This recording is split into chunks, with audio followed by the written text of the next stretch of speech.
think it ran from probably, somebody said it 2 or 3 o'clock, but I think it was about 1 o'clock till, I'd guess, almost 5 in the morning. So it came down that hard for that long? Oh, no, not that long, but just different periods. It came down hard enough, like I said, that you couldn't see far enough ahead to drive. It's been a while since I've seen rain that hard.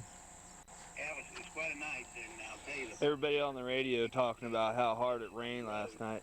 It poured. God darn it. Covered the road. It's like, Maybe we'll have a good weekend. And we got some more rain coming in. Take care.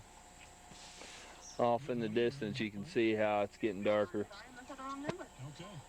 All right. Oh, Lord. Good morning. You're on the hotline.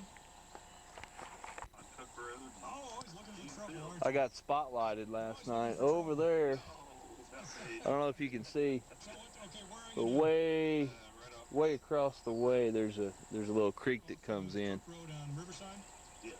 and I heard a vehicle driving up for about 15 minutes or so. They were driving real slow, which means they're spotlighting deer for poaching. And where I'm camped, man, it looks like there's a herd of them here. They're just all over the place. And you see tracks all over the place. I thought I seen one track with some blood around it. I couldn't tell if it was just a bloody urine or it'd been wounded. Who knows? Over the night, I don't know, it was about midnight or so. Right out there, there's this spotlight, and all of a sudden, bam!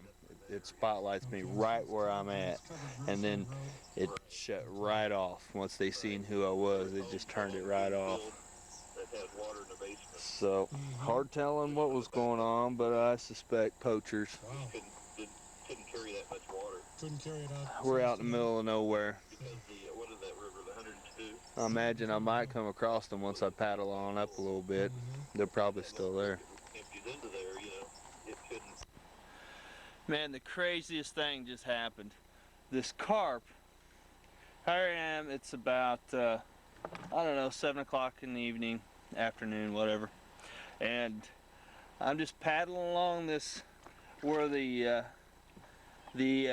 eddy side starts. You know, it goes from the current side to the eddy side.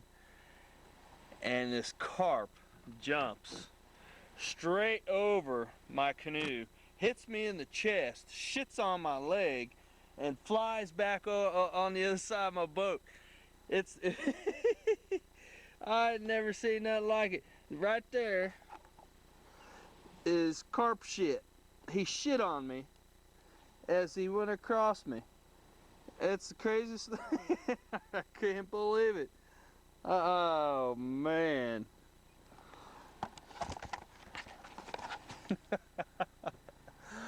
Oh shit. Anyways, I got about 3 more miles to go to this Lewis and Clark campsite up here. Hopefully we can find a decent spot so we can camp where Lewis and Clark camped.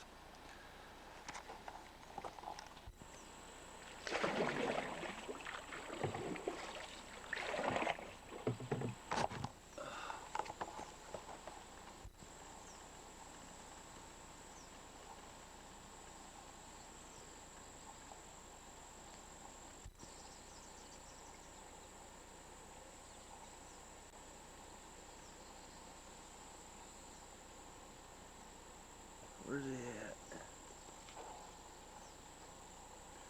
Oh, shit. Oh.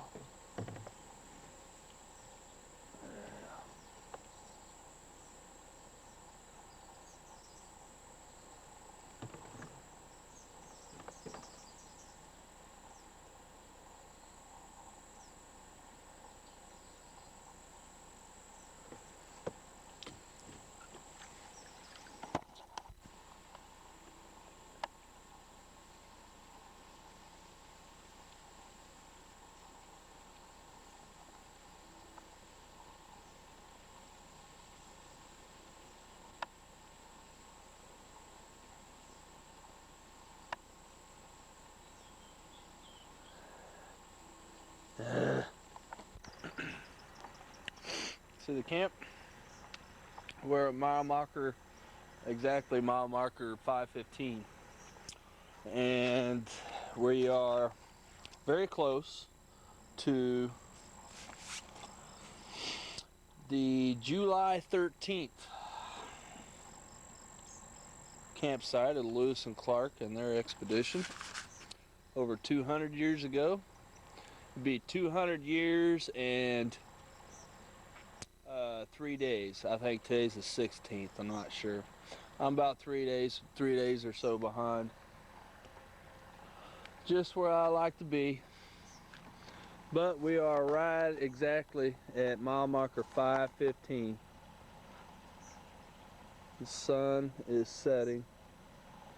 I have a beaver messing around, doing his thing. And I'm gonna do my thing, eat some victuals, go to bed.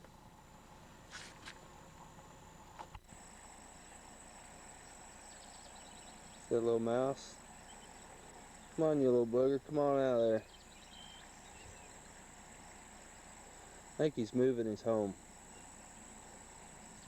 Or she's moving her home.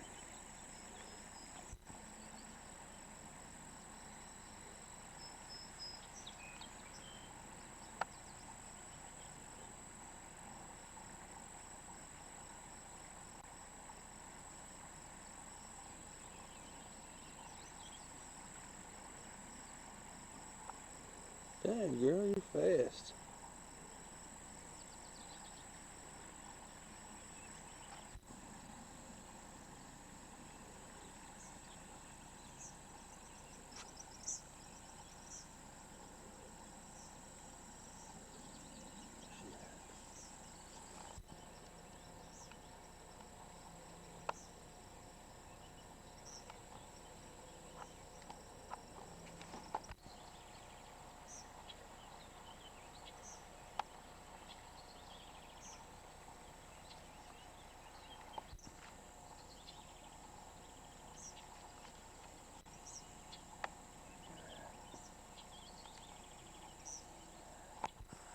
See, why that mouse is out running around like that is because I stepped on her home just by accident.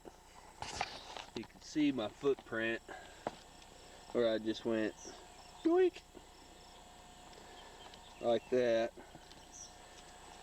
So she moved her babies this way.